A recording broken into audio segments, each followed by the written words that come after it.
So I want to mention that I say Abenaki because my family were native speakers until my mother's generation.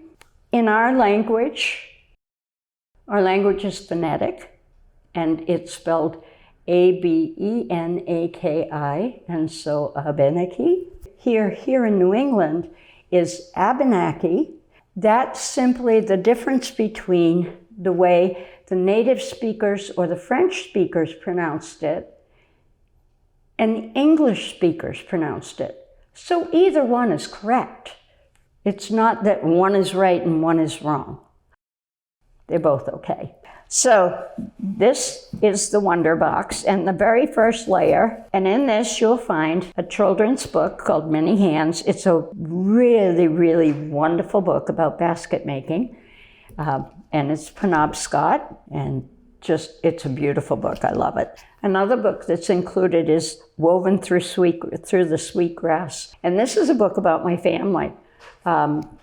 It's a wonderful book. My aunt Claudia put it together from stories that she was told and from pictures, family pictures. We were very blessed because my great aunt Mary married Frank Hall, who was the town photographer. This is my aunt Claudia. She's the lady that wrote the stories. So we have wonderful pictures, unlike a lot of people from that time, because we had a photographer in the family. So we were very lucky with that. And then there's a book in here that's put out by the Vermont Folklife Center, and that's my mama. And you might recognize her from one of the murals here in town. Her name was Molly Keating, and she was gorgeous. But of course, I'm not at all prejudiced. There is a set of pictures of men pounding ash, and that is the tradition. The men do it. It's really hard physical work. But the thing that's cool about ash trees, the type of ash we use, black ash, is the fact that black ash is one of the few trees that when you pound it, it actually breaks the spring bark, the spring layer. And so it totally breaks it apart, which means that what you can do is when you've pounded the ash, you can peel strips of the summer bark right off the log. And those in turn have to be processed. You have to scrape them down, and you have to, first you split them and you pull them apart, and then you scrape them down to make them thin enough to make baskets. But it's black ash, or swamp ash it's called too. And that's important. White ash doesn't work the same way. And sadly, black ash is considered a junk tree. There's not a whole lot of economic demand for black ash.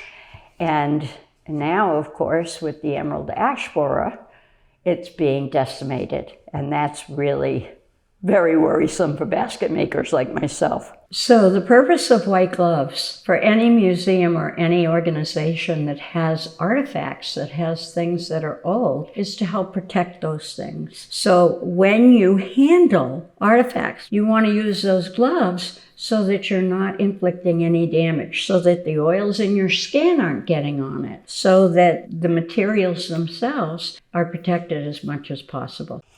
So the next layer to this box has got some really neat stuff in it. It has a rattle. This would be used for dancing at a powwow. This is very much post-contact, post-European. Actually, I made it. It's cowhide, the rattle part. You get it wet, and then you put it in sand to get the shape of it right. And you sew it together while it's still wet with the beads or rice or beans or whatever it is you're going to use to make it rattle inside. You can this is a piece of sheep fur. These are what are called seed beads.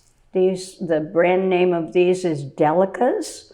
They're absolutely gorgeous, and they are perfect. When you work them, they are perfection. There's no lumps, there's no bumps, there's no places where they don't fit together correctly. They're gorgeous. They don't, however, work well for pouches because the pouches you want to have a little movement and shape and flexibility. These don't. But this is a traditional rattle. Also in this box is artificial sinew. We used sinew from animals, and we used it to sew. We use it today for beadwork, for sewing, for a variety of things. These are yellow wampum beads. You have to be careful opening these, because they kind of, when you get it open, it kind of pops around on you. So you have to be careful opening it. These are yellow wampum beads. They're bigger than, for instance, the delicas that are made with glass. The Europeans came with glass beads. We were very excited to see glass beads because they were smaller, they were finer, and they were not anywhere near as labor intensive. These are red wampum beads. They're shaped very much like European bugle beads are in this case. Wampum beads aren't always shaped like that.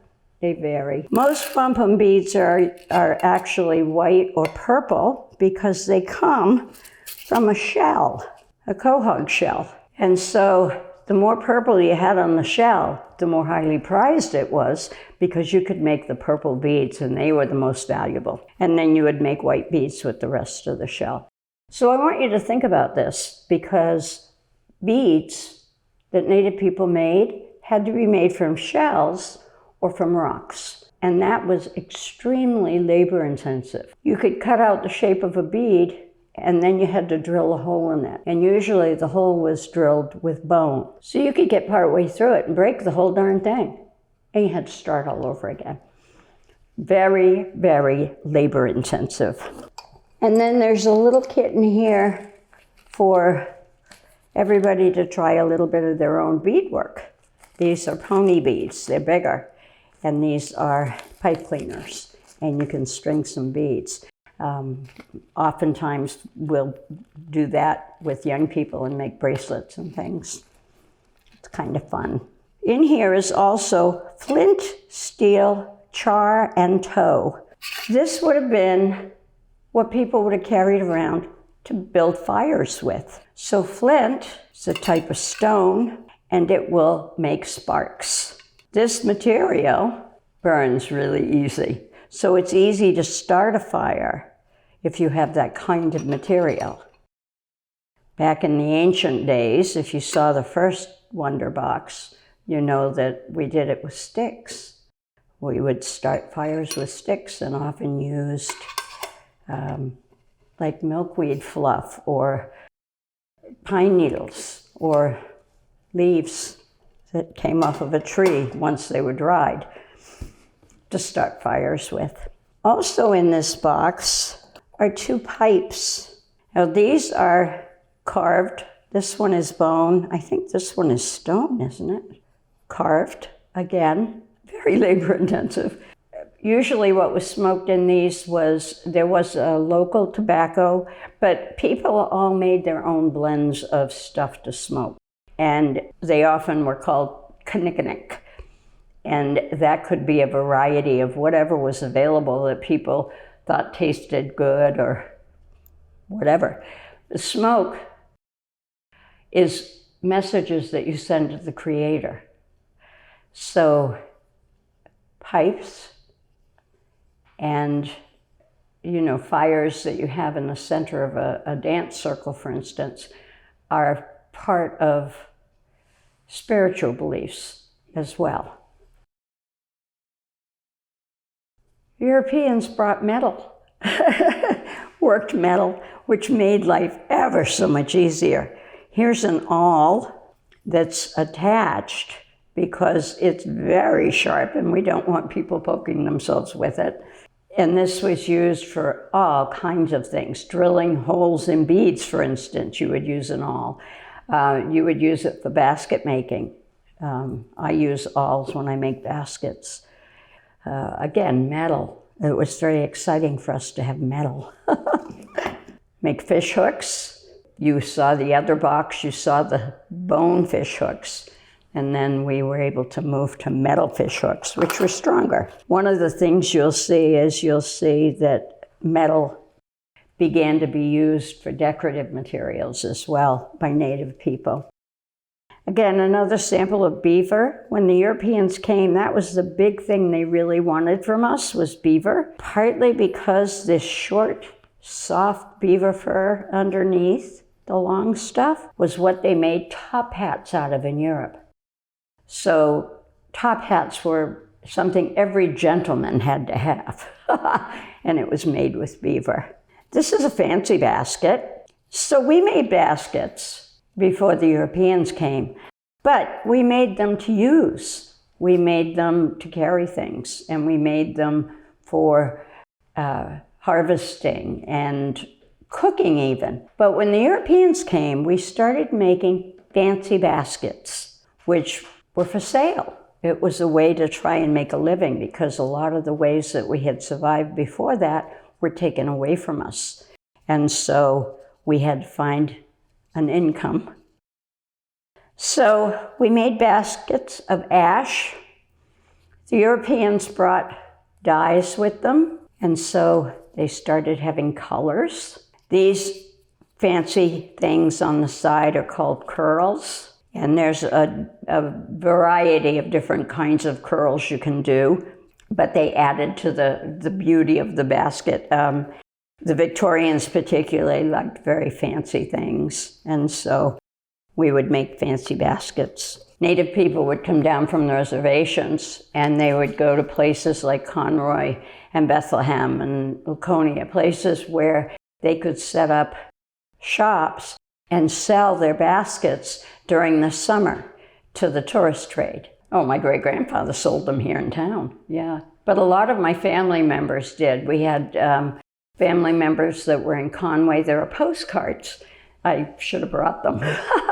There are some very cool postcards of, Indian basket makers in Conway, which were my great-grandfather's cousin, Samuel, and his wife and children. So they would set up and they would sell their baskets. Wampum was something that was almost like money here. And so these are examples of the kind of beadwork that Native people would do with the wampum. These are the wampum beads. And the wampum beads were also used for recording things. A lot of the wampum belts that were made back in the 1700s and 1800s were treaties and histories. So we didn't have a written language. And so the way we kept track of things was in wampum. And the wampum belts were really important. An awful lot of them went to Europe. A lot of Native scholars today have been going to Europe and bringing them home where they could. When they couldn't, they at least document them. So with the advent of the Europeans, glass beads became more decorative, became more used. And then we got clever and we started making fancy things that we could sell. A hair clip, earrings, that's a bear paw. Not forgetting our traditional porcupine quills. We made jewelry out of quills too. And these are porcupine quill earrings. They're modern, more fancy beadwork. This is again a hair clip. This is more traditional type beadwork as opposed to, so the beadwork on the rattle is peyote stitch. That really was more of a Western Indian stitch. This is more of what we did here, was the laid-in work.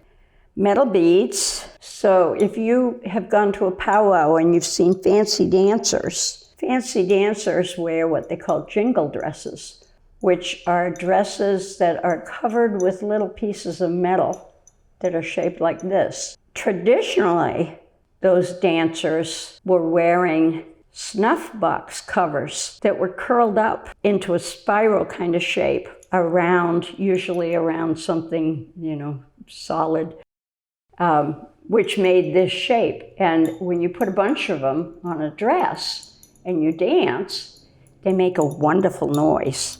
So when somebody's dancing, and the fancy dancers that do the medicine dances that have the metal pieces on their dress, they are very physically active dancers. So this was something else that once the Europeans came, we were really excited about because they brought ribbons. First of all, they brought calico cloth, which was a cotton cloth with a design on it usually. And they brought ribbons, which we didn't have. We had made fringes out of, the deer hide or leather that we used. But this is cool. Look at the way this moves. So when you dance, this is awesome. And who wears what and all of that. And it varies depending on the tribe. So I'm not going to tell you one thing or another because it's different.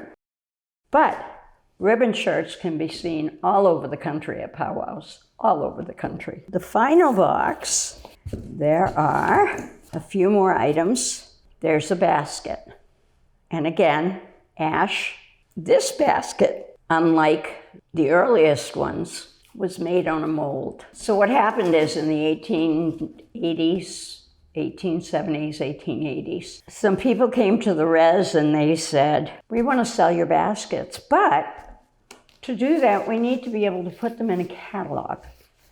And so they have to be regular. They have to be certain sizes and certain shapes.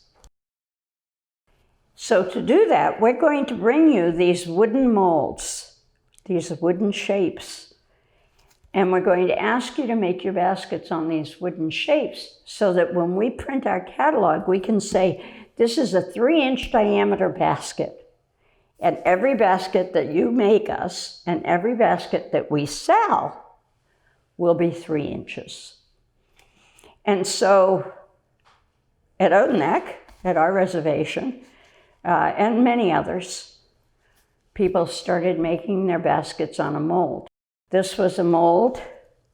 You made your basket starting at the top and working your way down, and then it would come off the mold because it's shaped so that it's a little wider at the top than it is at the bottom. And so at the res, they could make 100 of these, and they were all the same size. And so they could be put in a catalog. One of the companies that made catalogs was called Saba, S-A-B-A. There were a couple of others. But the baskets were made mostly of ash. Some of them had sweetgrass on them, but after a while, they often would use what they call China grass, which is a seagrass, a braided seagrass, because it got harder to find sweetgrass. This is the ash that comes off of the tree. This is made nice and thin. It's been pounded and then it's been cleaned so that it makes beautiful baskets. And then in the final box, there's also a game that your teacher can have you make. And these are great fun. They're kind of a math game, but they're kind of cool, you'll see. There's a set of seeds. These are heritage seeds. These are seeds for Indian corn, beans, squash, and sunflowers. So Native people called beans, squash, and corn the Three Sisters. And what was cool about them was you could plant them together, and they supported each other, and they made a very self-contained system. The other thing is that they made a complete protein. If you cooked with all three of those items, it was a complete protein. You didn't have to eat meat to go with it. And so it's a complete protein. So the Three Sisters were important for a couple of reasons. This is Royce Callis Abenaki flint corn, Abenaki true red cranberry beans, Algonquian long pie squash, and Seneca sunflowers. There's also Penobscot pumpkins. It could be squash or pumpkins. Either one worked well. They're very similar plants. These seeds are a sample, so we want to make sure they don't get open so that they stay with the box. But we may very well be able to get you these seeds separately so that you can maybe just look at them, or maybe, if you get really ambitious, you can plant a Three Sisters garden. I did that for many years with my students. So that is the Wonder Box.